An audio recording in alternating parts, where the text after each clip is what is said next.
শাশুড়ি হয়েছি, বৌমা ভালো পাই, আমার কোনো দোষ নাই। ভালো করে বুঝবেন, মহিলা বলছে যখন আমি বৌমা ছিলাম শাশুড়ি ভালো পাইনি, এখন যখন শাশুড়ি হয়েছি বৌমা ভালো পাইনি, আমার লাঠি খারাপ, আমার কোনো দোষ নাই বুবু। আসলে সব দোষ হলো, আসলে নাটের গুরু হলো, আসলে সবচাইতে ব্যবহার খারাপ হলো ওয়ারি চরিত্রের কারণে। যখন বৌমা ছিল শাশুড়ির সাথে বলতে পড়েনি, আর এখন শাশুড়ি হয়েছে তখন বৌমার সাথে চলে না, কিন্তু নিজের ভুল বুঝতে পারে না। ওই রকমই একজন স্ত্রী নিজের ভুল বুঝতে পারে না, দোষটা পাচ্ছে স্বামীর উপরে, আর বলছে বাবু সবারই জিনিসের সুখ আছে কিন্তু স্বামীর সুখ নাই, স্বামী ভালো পাইনি। একজন পুরুষ নিজের ভুল বুঝতে পারে না, দোষটা পাচ্ছে বইয়ের উপরে, আর বলছে সব জিনিস ভালো কিন্তু বউটাই ভালো না। এই জন্য দায়িত্ব কর্তব্য সবকে বুঝতে হবে। স্বামী স্ত্রী হলো জীবনের গাড়ির দুটো চাকার নাম। যেমন মোটর সাইকেলে দুটো চাকা আছে, সামনেকার চাকা যদি থাকে আর পিছনের চাকা যদি না থাকে গাড়ি চলবে কি? চলবে না। বা পিছনের যদি থাকে সামনেকার না থাকে তবে গাড়ি চলবে না। সামনেকার জন্য পিছনের চাকার প্রয়োজন, তো পিছনের জন্য সামনেকার চাকার প্রয়োজন। ওই রকমই একজন মহিলার জীবনে পুরুষের প্রয়োজন, আর একজন পুরুষের জীবনে মহিলার প্রয়োজন। মহিলা না হলে পুরুষের জীবন কাটবে না, আর পুরুষ না হলে মহিলার জীবন চলবে না। এই জন্য স্বামী স্ত্রী দুজন হলো জীবনের গাড়ির দুটো চাকা।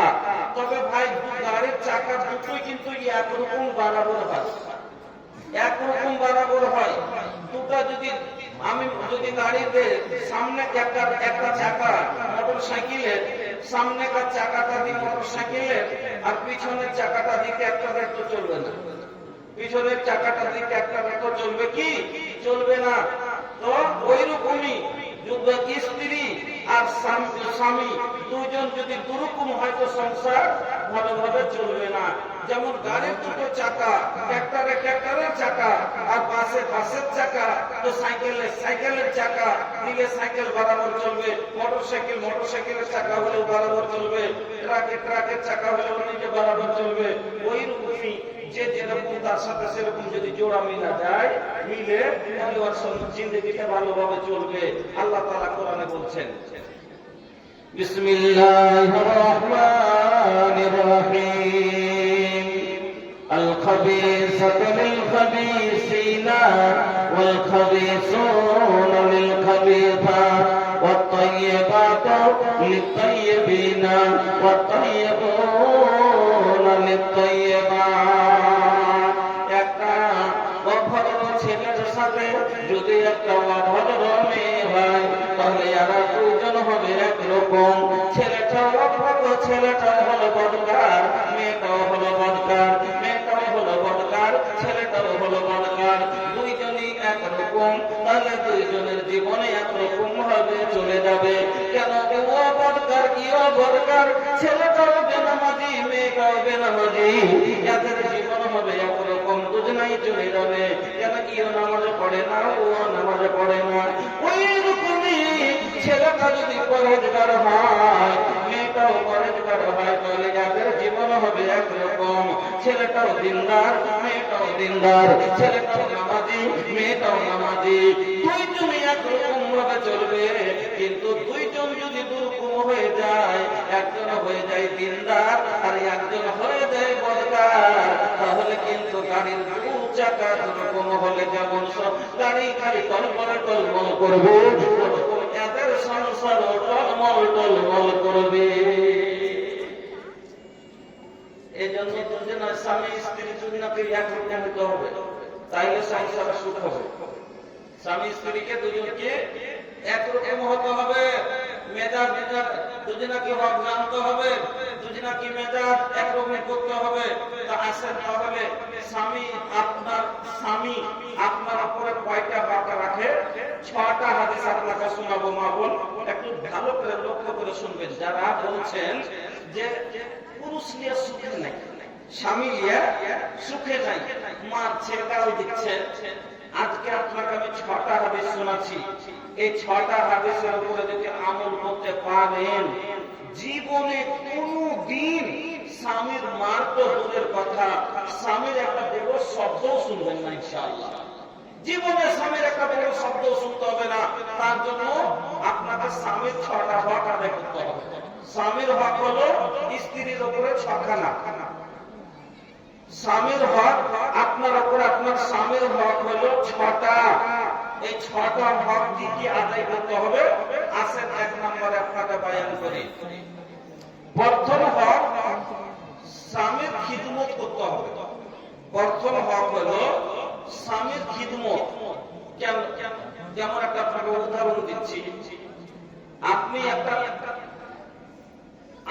একটা গরু কিনেছেন, কিসের জন্য? হাল চাষ করার জন্য। একটা গরু কিনেছেন যে 10,000 টাকা দিয়ে, যে এই গরুটাতে আমি কি করবো? কাজের সময় কাজ দিব, হাল চাষ করবো, মই দিব, তোমার কাছে কাজ নেবে, তার জন্য কিনেছে। বা একটা উদাহরণ দিচ্ছি, একটা লোক মোটর সাইকেল কিনেছে, তো মোটর সাইকেলে চাপবে কে? ওই লোকটাই না চাপবে। জি, ও পায়ে ব্যথা হচ্ছিল, আর হাঁটতে পারে না, তো আর হাঁটবে না, এই জন্য তার উপরে চাপবে, আরাম করে যাবে আসবে, এই জন্য একটা বাইক কিনেছে। তো এতদিন বউ ছিল না, নিজে রান্না করে খাচ্ছিল, কষ্ট করে গোসলের জল টিপে নিচ্ছিল, কষ্ট করে কাপড় খাচ্ছিল। এখন বউ কিনলাম কিসের জন্য? যে আমি নিজে মনে কাপড় খাটবো না, নিজে রান্না করবো না, নিজের কাজ করবো না, আমি বউয়ের কাছে পরিয়ে নেবো, এই জন্য আমি বউ কিনেছি, এই জন্য মোহরানা দিয়ে আমি বউ কিনে আনলাম। তো প্রথম হক হলো স্বামীর খিদমত। স্বামীর খিদমত না করে কেউ জান্নাতে যেতে পারবে না। দলিল এই হাদিসটি শুনুন। হাসান বিন মুহসিন বলছেন, একদিন আমার ফুফু, আপনারা কি বলেন? ফুফু বলেন তো? ফুফুই বলেন। তিনি বলছেন যে একদিন আমার ফুফু কোন কাজে আল্লাহ রসুলের বাড়ি গেলেন, কোন দরকারে আল্লাহ রসুলের বাড়ি গেলেন। এবার কাজে হয়ে গেল, কার্যক্রম হয়ে গেল, রসুলের বাড়ি থেকে আমার ফুফু বেরিয়ে আসছে। যখন দরজায় আমার ফুফু, এমনি সময় আল্লাহ রসুল আমার ফুফুকে একটা প্রশ্ন করলেন। কি প্রশ্নটা? আমার ফুফুকে জিজ্ঞেস করছেন আল্লাহর নবী, তোমার স্বামী বেঁচে আছে? আমার ফুফু উত্তর দিলেন যে জি হুজুর আছে। তো আল্লাহ রসুল আবার আমার ফুফুকে বলছেন, আচ্ছা তোমার স্বামীর সাথে কেমন ব্যবহার করো? তো আমার ফুফু বলছেন যে ভালো ব্যবহার করে। আবার নবী বলছেন, আচ্ছা বলো তো তোমার স্বামীর খিদমত কতটা করো? তখন ওই মহিলা বলছে, আল্লাহর নবী আমি আমার স্বামীর খিদমত কতটা করে শুনুন। আমি এতক্ষণ পর্যন্ত আমার স্বামীর খিদমত করি যতক্ষণ পর্যন্ত আমার মনটা আজিজ না হয়ে যায়। বুঝতে পারছেন তো? আজিজ না হয়ে যায়, মনটা আজিজ হয়ে গেল, মানে মুক্তি হয়ে গেল। তো মহিলা বলছে कि मैं उस वक्त तक अपने शौहर की खिदमत करती हूँ जब तक कि मैं आजिज ना जाऊं। আমি অতক্ষণ পর্যন্ত আমার স্বামীর খিদমত করে যতক্ষণ মনটা বক্তিয়া না যায়, আমি খাস দিয়া না যায়, আমি ক্লান্ত না হয়ে যায়। এই কথা শোনার পরে আল্লাহর নবী ওই মহিলাকে আবার কি বলছেন শুনেন। আল্লাহর নবী বলছেন, ফানজুরি আইনা আনতা মিনহু। নবীজি বলছেন, ফানজুরি আইনা আনতা মিনহু ফাইন্নাহু জান্নাতুকা ওয়া নারু।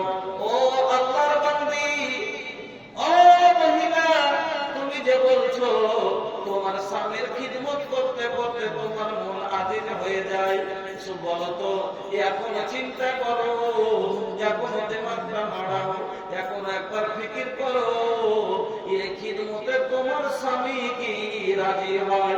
এই খিদমতে তোমার স্বামীর মন জয় করতে পেরেছ কিনা? এই খিদমতে তোমার স্বামীকে রাজি করতে পেরেছ কিনা? কেন বলছি শুনো, ফাইন্নাহু জান্নাতুকা ওয়া নারু। তোমার স্বামী হলো তোমার জান্নাত, আর তোমার স্বামী হলো তোমার জাহান্নাম। তোমার স্বামী হলো তোমার জান্নাত, তোমার স্বামী হলো তোমার জাহান্নাম। স্বামীর খিদমত করবেন, জান্নাতে যাবেন। স্বামীর খিদমত করবেন না, জাহান্নামে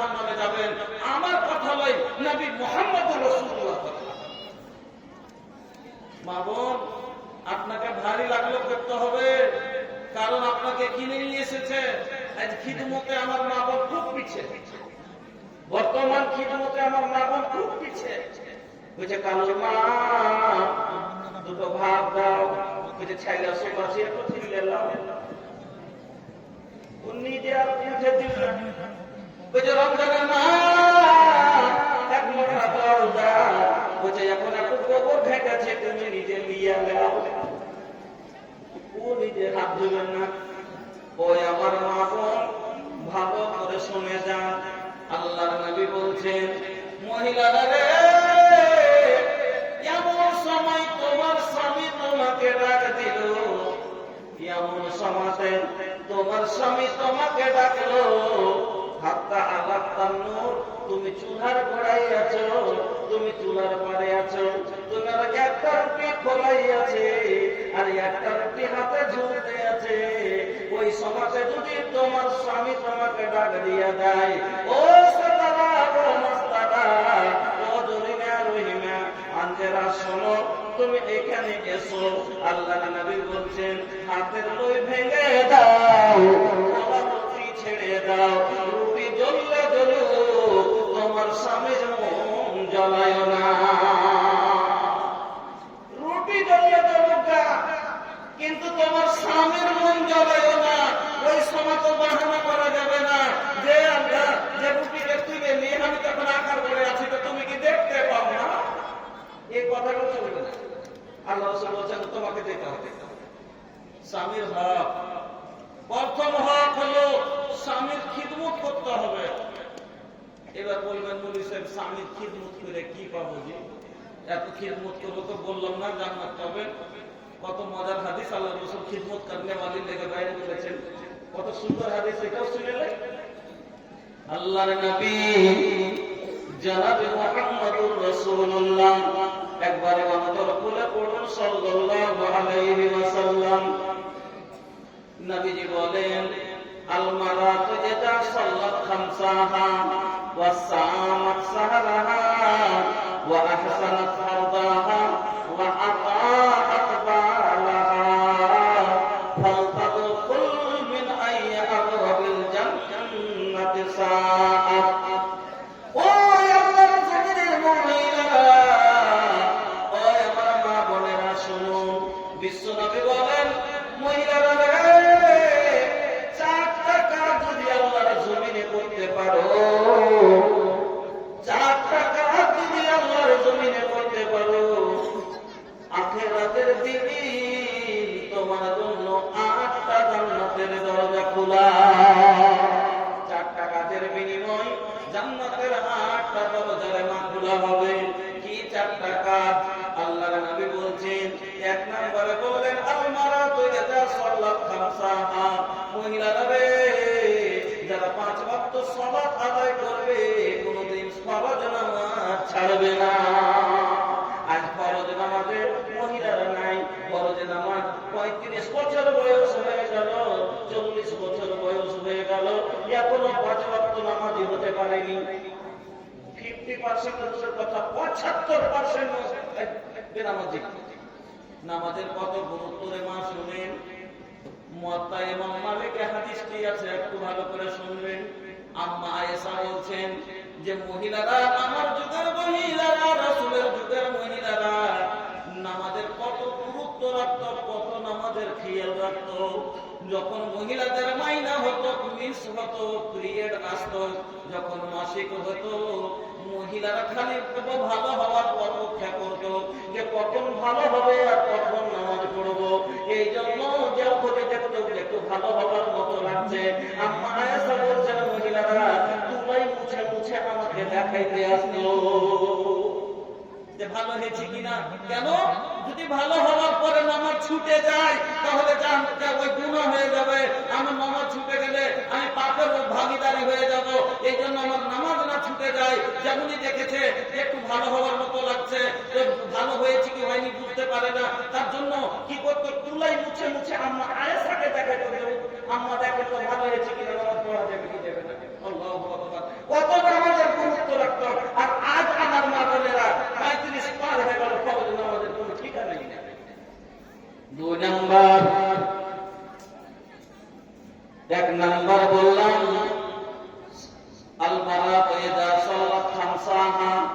যে মহিলা 5 ওয়াক্ত ফরজ সালাত আদায় করবে, 2 নম্বরে আল্লাহর নবী বলছেন ওয়াসামাত সাহারাহা, যারা রমজানের ফরজ রোজা কোনদিন ছাড়বে না, ফরজ রোজা রাখবে। 3 নম্বরে নবী বলছেন ওয়া আহসানাত ফারদাহা, যারা সততার খেয়াল রাখবে, যারা পর্দার খেয়াল রাখবে, যারা বেপরদা চলাচল করবে না। আর আজ বেপরদাতে আমার মা বোনেরা সব চাইতে বেশি আগে। আজ মাছওয়ালার কাছে কাকে পাবেন? না আমার মা বোনকে পাবেন। ফেরিওয়ালার কাছে কাকে পাবেন? আমার মা বোনকে পাবেন। গাড়িওয়ালার কাছে কাকে পাবেন? আমার মা বোনকে পাবেন। ও আল্লাহর বান্দি রে, আল্লাহর জমিনের সব চাইতে কিমতি জিনিস হলো আমার মা বোন। আল্লাহর নবী বলছেন দুনিয়ার জমিনে যতগুলো জিনিস আছে শোনো ও মা বোন। নবীজি কি বললেন যে শোনো, আর দুনিয়া কুল্লুহা মাতা ওয়া খায়রু মাতাইদ দুনিয়া আল মারাতুস সালিহা, দুনিয়ার বুকে যতগুলো জিনিস আছে সবই তো হলো সামান, কিন্তু আল্লাহর দুনিয়ার জমিনে সব চাইতে কিমতি সামান হলো নেক নারী। সোনা চাই, সোনা একটা বস্তু, চাঁদি একটা জিনিস, কিন্তু মা বোন আমার সোনার চাইতে দামি, রূপার চাইতে দামি, হীরামণি মুক্তার চাইতে দামি। কেন মা? সোনা যদি হারিয়ে যায় আবার নতুন করে কিনে পাওয়া যাবে, রূপা যদি হারিয়ে যায় আবার নতুন করে কিনে পাওয়া যাবে, টাকা যদি হারিয়ে যায় আবার বাকিতে চলে আসবে, কিন্তু সম্মান যদি হারিয়ে যায় আর কোনদিন ফিরে আসবে না। এই জন্য নবীজি বললেন আল্লাহর জমিনে সব চাইতে কিমতি সামান হলো, কিমতি বস্তু হলো নেক নারী। এজন্য সততার খেয়াল রাখতে হবে। যারা সততার খেয়াল রাখবে, 4 নাম্বার ওয়া আতাত বালাহা, যারা নিজের স্বামীর আনুগত্য করবে, স্বামীর কথা মতো চলবে। আমার মা বোনেরা, নবীজি বলছেন যারা নবীর স্বামীর কথা মতো চলবে ও তারা কি কিয়ামতের দিন তাদের জন্য আল্লাহ জান্নাতের 8টা দরজা খুলে দিয়ে বলবেন ফালতাদখুল মিন আইয়ি আবওয়াবিল জান্নাতি শাআ, যেটা দিয়ে তোমার ইচ্ছা জান্নাতের ভিতরে প্রবেশ করে যাও, যেটা দিয়ে খুশি জান্নাতে চলে যাবে। এত বড় সম্মান আপনার, তার ভিতরে তো তার জন্য আপনাকে একটা ফরমাবরদারি করতে হবে। 1 নাম্বার হলো স্বামীর খিদমত। এবার 2 নাম্বার স্বামীর আনুগত্য করা, স্বামীর ফরমাবরদারি করা। আল্লাহর নবী বলছেন স্বামীর আনুগত্য করা। একটা উদাহরণ দিই তাহলে ভালো করে বুঝতে পারবেন। একটা মানুষ, একটা লোক মোটরসাইকেল নিয়ে বেরিয়েছে, সাইকেল স্পিডে চালিয়ে যাচ্ছে। আচ্ছা ভাই, আমার গাড়ি তো আমার মনের মতো চলবে। আমার গাড়ি আমি কিনেছি, তো আমি সাইডে চালালে সাইডে চলবে, আমি 40-এ চালাই 40-এ চলবে। আমি যদি তারপরে তার হবে, আমি স্পিডে চালাই স্পিড বাড়বে, আমার মনের মতো চলবে। তো বউ আমার, আমি কিনেছি মানে আমার মনের মতো চলবে, আমি যেটা বলি সেটাই হবে। হ্যাঁ, কিন্তু যদি গাড়ি আমার মনের মতো না চলে, যেমন আমি একটা লোক গাড়ি নিয়ে বেরিয়েছে, সাইকেল স্পিডে চালিয়ে যাচ্ছে, হঠাৎ করে একটা 8 মাসের বাচ্চা হামাগুড়ি দিয়ে আগে দিকে চলে এসছে। তো গাড়িতে ব্রেক করতে হবে না, হবে না? চট করে আগে দিকে চলে এসছে।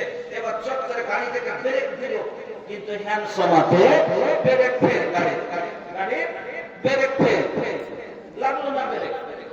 ব্রেক যদি না লাগে তো বাচ্চাটা চাপবে না, চাপবে না, বাচ্চাটা চেপে গেল, বাচ্চাটা চেপে গেল, মরে গেল, বাচ্চাটা গলার উপর দিয়ে চলে গেল, মরে গেল। লোকটা তো মানবে না, দূরে মনে নেবে। এবার এই লোকটার ক্ষতি হলো যে একটা বাচ্চা চলে গেল, আর ওই লোকটার ক্ষতি হলো কি যে ওকে 5 লাখ টাকা জরিমানা লাগলো। তো একটা ভুলের কারণে 2টা লোকটার ক্ষতি হয়ে গেল। ভুলটা কার? ব্রেকের। ওকে গাড়িতে দেওয়া হয়েছে এই জন্যই যে প্রয়োজনে যাতে গাড়িটাকে দাঁড় করানো যায়, কিন্তু দেখতেও আছে কিন্তু কাজে নেই। এ কারণে দুটো পরিবারের ক্ষতি, দুটো লোকের ক্ষতি হয়ে গেল। ওই রকমই মহিলার ব্রেক হলো স্বামীর ফরমান, মহিলার ব্রেক হলো স্বামীর হুকুম। যখন না মানে তখন যায় দুটা পরিবার নষ্ট হয়। মহিলার একটা ভুলের কারণে দুটা পরিবার নষ্ট হয়। স্বামীর কথা না মানার কারণে দুটা ঝামেলা লাগে। কিরকম করে আপনাকে বুঝিয়ে দিচ্ছি। বড় ভাইয়ের মেয়ের বিয়ে লেগেছে, তো বোনকে দাওয়াত দিয়েছে। বুঝতে পারলেন না? আমার মেয়ের বিয়ে, তো আমি আমার বোনের বাড়ি দাওয়াত দেবো না? দেবো না, দেবো অবশ্যই।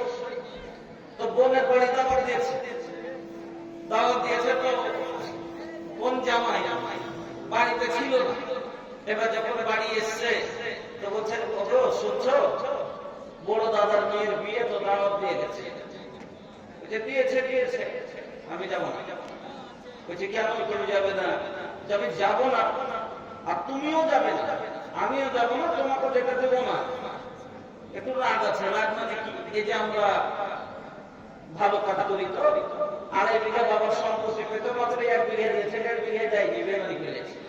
তার আগে যে 30 লক্ষ টাকার সম্পত্তি আমার বেমানি করে কাছে আমার বাড়িতে যেতে যাবো, যাবো না এই বলে একবার রাগ করে যাবে না।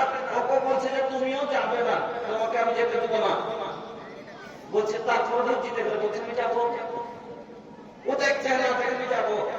যখন এই কথা বলেছে তো স্বামী বলছে, আচ্ছা আমি তোমাকে বারণ করছি, তারপরে যদি তুমি নিজের মনে চলে যাতে যাবে।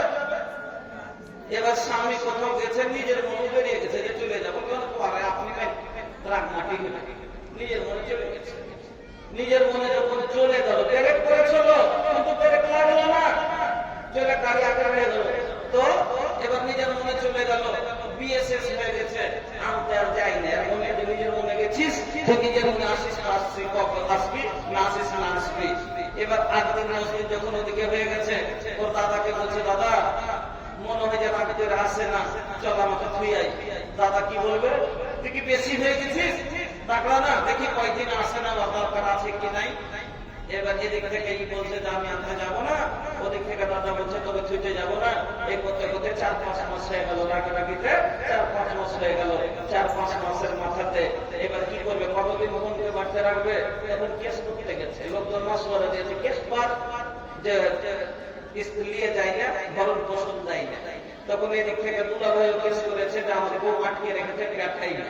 তো দুদিক থেকে দুর্নীতি টাকা দিল, হ্যাঁ, तो दुदिक थकी टाका अपना अपना के लिए लड़ाई छे, आपस में दोनों के पैसा झड़े छे। दुदिक थकी दूसरा पैसा बोलते तो जी दिखे 5,000, तो दिखे 10,000। अपना अपना के लिए लड़ाई छे, तो आपस में दोनों के पैसा झड़े छे।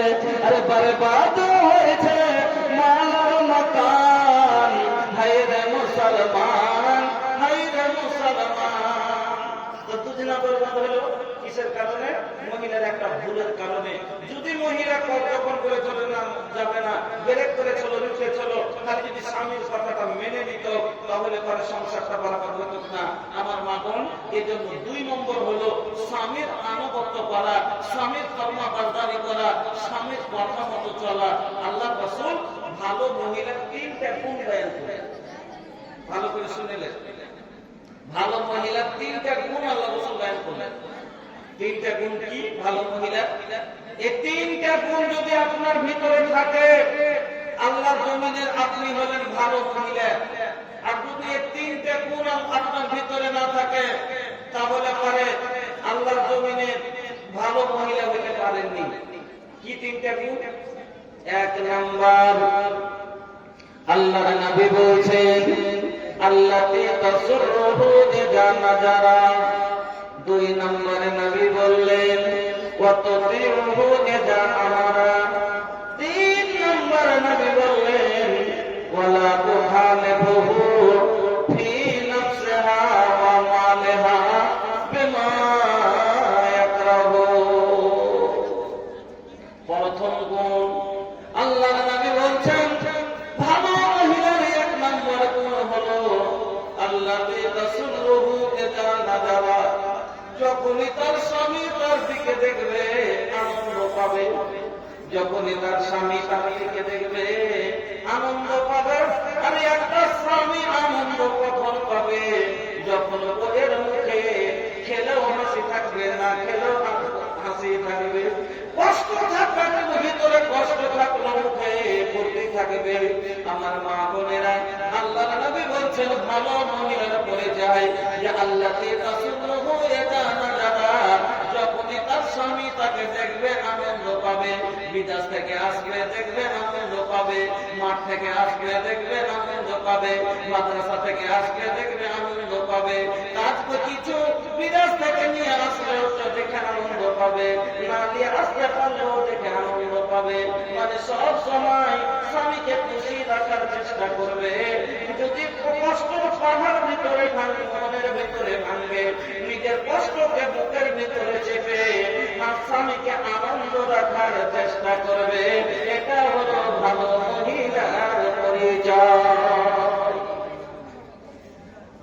হাসি বের হয়নি, মনে এত কষ্ট, স্বামী বিদেশে এসেছে, বাড়তে কত কষ্ট করে দিন কাটলে তারপর হাসি বের হয় না, তার চেষ্টা করে বাবাতে এমন অশান্তি বাড়তে করে রেখেছিল।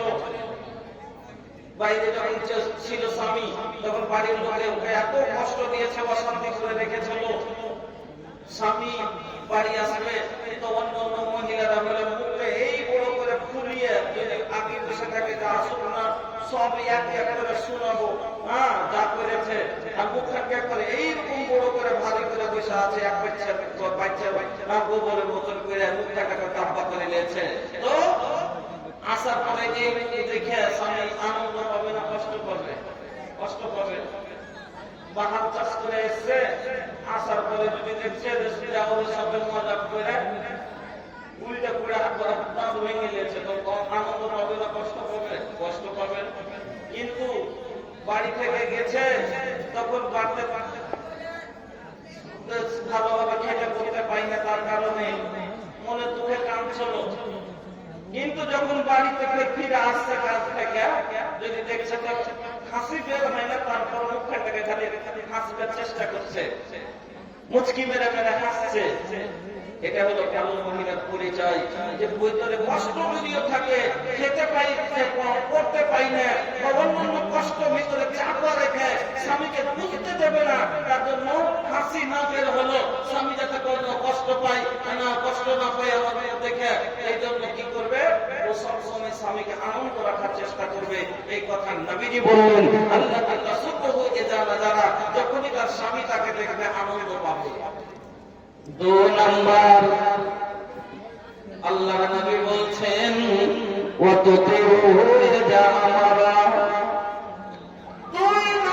ভালো মহিলার পরিচয়। নবীজি বললেন তার স্বামী যখনই তাকে কোন আদেশ করবে, হুকুম করবে, হুকুমের পালন করবে, স্বামীর হুকুমের পালন করবে। যদিও মানতে কষ্ট হয় তবু স্বামীর হুকুম মানবে। এটা হলো ভালো মহিলার পরিচয়। বলবেন যে হুকুম মানতে কি কষ্ট হয়? যেমন একটা বোনের বিয়ে লেগেছে, আর ওটা বলছে না তোমাকে যেতে দিল না, যাবে না, যেতে চাইছে কিন্তু যেতে দিল না, তো কষ্ট হবে কি হবে না? মা বাড়ি যেতে চাইছে, যেতে দিল না, মনে কষ্ট হবে কি হবে না? হবে। ওরকমই ভাই ভাতিজা কেউ মারা গেছে, দেখতে যেতে চাইছে কিন্তু স্বামী বলে দিলে না তুমি যাবে না, তো কথাটা মানতে ওকে কষ্ট হবে। তবু নবীজি বলছেন যদিও কষ্ট হয়, ভালো মহিলার পরিচয় হলো কি? যে ওর কথা মেনে নেবে। এটা हमारा जब उसका स्वभाव उसे हुकुम दे तो हुकुम की तामील करे। हाँ वो স্বামীর কথা, हाँ ওকে কি বললো? ফরমান কে মান লো, হুকুমের আদেশের পালন করলো। এটা হলো ভালো মহিলার পরিচয়। 3 নাম্বার, আল্লাহর নবী বলছেন ওয়ালা তুখালিফুহু ফি নাফসিহা ওয়া মালিহা বিমা ইয়াকরাহু। এবং 3 নম্বরে নবী বললেন ভালো মহিলার পরিচয় যে তার নফসের দ্বারা দ্বারাই কিংবা মালের দ্বারাই যেটা স্বামী পছন্দ করবে না এই ধরনের কোন কাজ করবে না, মানে স্বামীর অপছন্দের কাজ করবে না, এটা হলো ভালো মহিলার পরিচয়। আমার বন্ধুরা, আমার মা বোনেরা, ভালো করে শুনে যান। তাহলে 2 নম্বর হলো স্বামীর আনুগত্য করা, স্বামীর কথা মতো চলা। 3 নম্বর স্বামীর হক আপনার উপরে, আপনার স্বামীর 3 নম্বর হক হলো স্বামীর অনুমতি নিতে হবে। যে কোনো কাজে স্বামীর অনুমতি নেওয়া লাগবে। আল্লাহর নবীর এটা স্বামীর হক। কেন? ওর মালিক হলো স্বামী, এলাকা যে কোনো কাজে মহিলাকে স্বামীর অনুমতি নিতে হবে।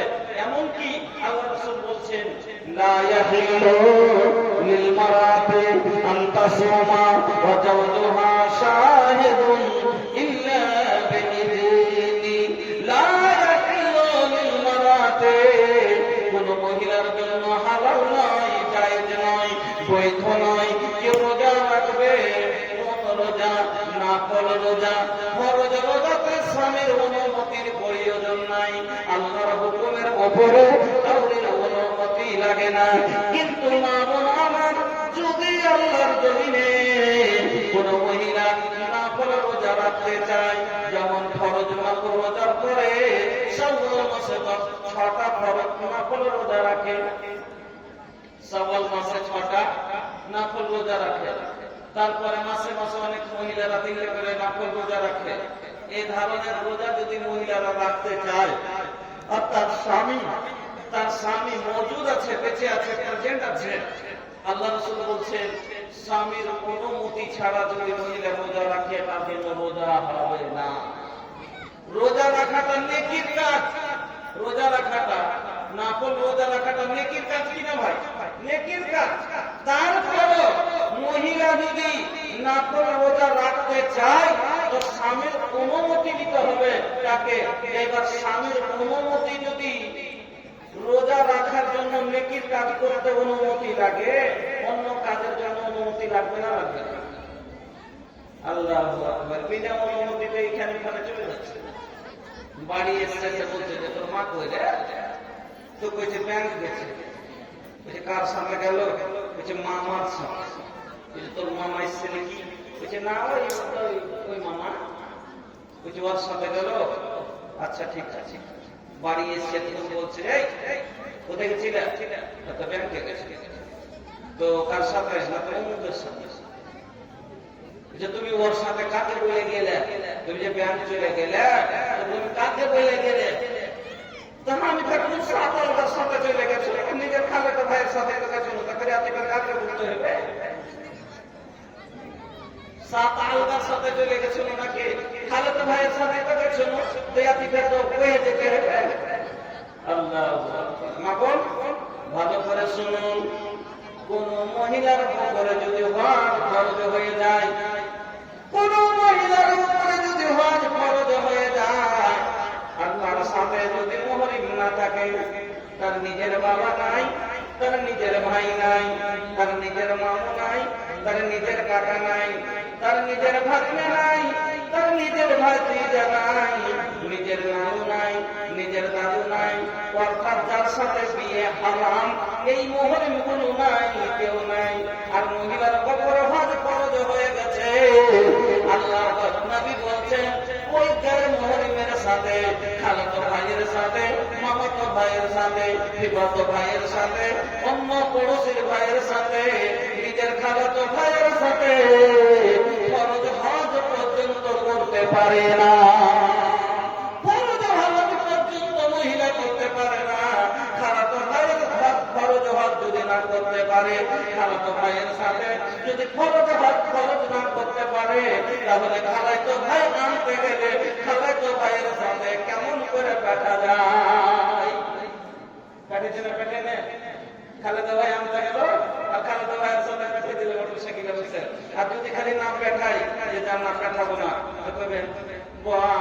ফতুয়া দেখেছি, আর বহিন বেটাটাকে পেটাচ্ছি, কত ভেঙে দিচ্ছি, তো পেটাইনি, আলগার সাথে পেটাইবে না।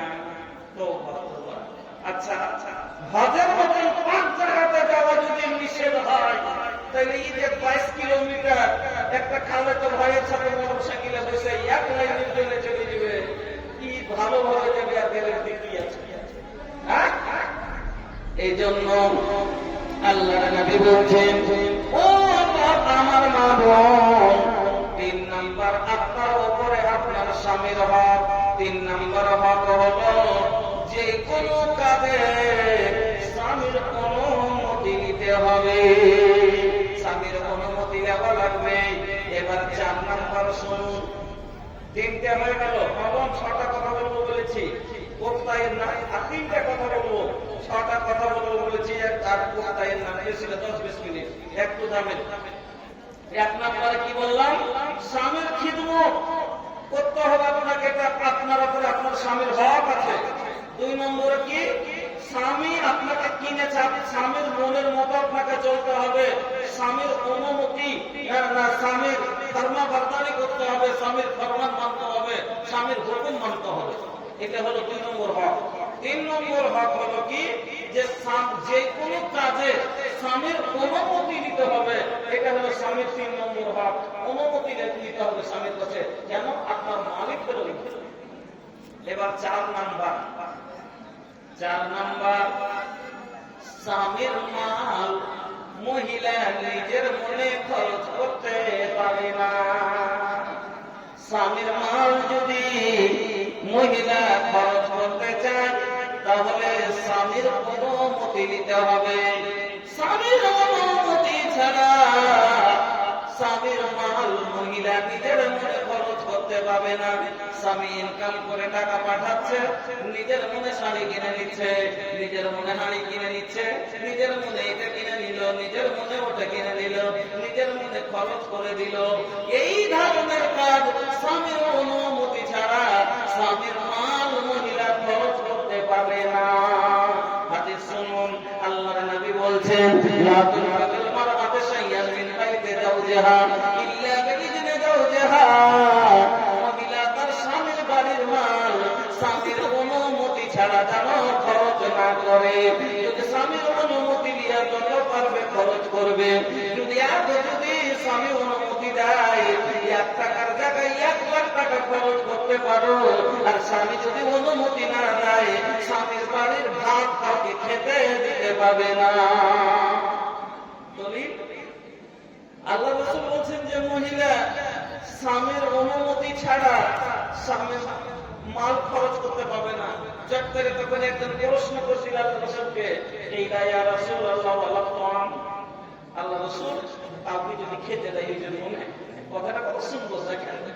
চট করে প্রশ্ন করছেন, ওয়ালা তোয়াম, যদি কাউকে নিজের মনে খেতে দেয়, তো খাবারটা কি মালের মুক্তি হবে? ওটা কি মাল ধরা যাবে? আল্লাহ রাসূল কি বললেন? যা তাআজ্জালু আমওয়ালিনা, খাবারটা তো হলো আমাদের উত্তম মাল, খাবারটা তো আসল মাল। তাই এতে কি বোঝা গেল? মহিলা নিজের মনে কাউকে খেতেও দিতে পারবে না, মহিলা নিজের মনে কাউকে খেতেও দিতে পারবে না। তাইলে বলবেন, আচ্ছা মৌলভী সাহেব, এখানে কথা একটু ভাঙ্গে না বলে দিই তো ফকির আসবে খেতে দিবে না। কথা যদি ভাঙ্গে না বলে দিই তো ফকির আসবে খেতে দিবে না। তাহলে ভালো করে বুঝিয়ে দিচ্ছি, অনেক মহিলার স্বামী বিদেশ থাকে বা বাড়িতে থাকে না, কাজে কামে যায়, মাঠে যায়, ঘাটে যায়, এমনি সমাজের ফকির মিসকিন বাড়িতে আসে, খেতে চায়, চাই না খেতে চাই। তো ফকির মিসকিনকে খেতে দেওয়া যাবে না, যাবে না স্বামীর অনুমতি ছাড়া। ফকির মিসকিনকে দেওয়ানো যাবে, কিন্তু খালেতো ভাই এসে, মামাতো ভাই এসে, উনি তো এসছে, তো স্বামীর অনুমতি নিতে হবে যে খাবার করবো, জি খেতে খেতে করবো নাকি, অনুমতি নিতে হবে। কিন্তু ফকির মিসকিনকে যদি দেখতে চাও, ফকির মিসকিনের জন্য তাকে দেওয়া যাবে। দলিল সহিহ বুখারীর হাদিস, এই হাদিসটি শুনুন, তাহলে বুঝতে পারবেন যে স্বামীর অনুমতি ছাড়া ফকির মিসকিনকে খেতে দেওয়া যাবে। একদিনের ঘটনা, আল্লাহ নবীর বাড়ি, আল্লাহ রাসূলের ছোট স্ত্রী আম্মা আয়েশার কাছে একজন মহিলা সওয়াল করলেন।